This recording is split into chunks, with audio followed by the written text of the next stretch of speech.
federal fraud charges. He admitted that he cheated thousands of customers out of millions and millions of dollars.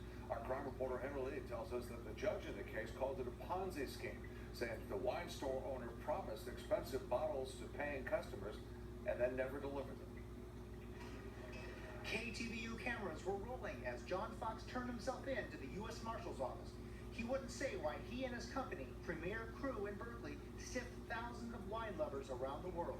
He's already facing at least half a dozen civil lawsuits from customers. And on Thursday, the 66-year-old pleaded guilty in federal court to wire fraud for bilking a customer from Hong Kong who says he bought nearly $1 million in French wine he never received. In his plea agreement, Fox admitted to using customers' money to pay the mortgage on his Alamo house, pay for his daughter's college tuition, as well as golf club memberships, Ferraris, a Maserati, and other cars. He says he spent $900,000 for women he met online. Cameras weren't allowed in court as Fox entered his plea. His hands were shackled to his waist. As part of the plea deal, Fox is expected to be sentenced to 6.5 years in prison in what the judge called a wine Ponzi scheme. He worked at this business for 30 years, and he's truly sorry for what has happened. He's trying to make amends now by pleading guilty. But many of Fox's victims fear they won't be made whole.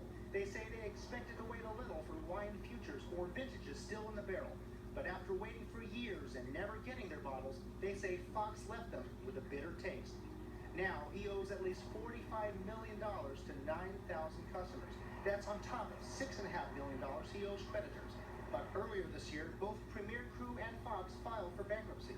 The wood panel warehouse on University Avenue in Berkeley is now closed, $70 million in the hole. Lawsuits filed over the fraud are now on hold.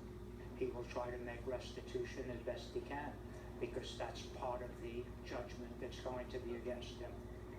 Is he going to be able to pay $45 million? I have no idea. I spoke to one victim from New York who thinks he knows the answer.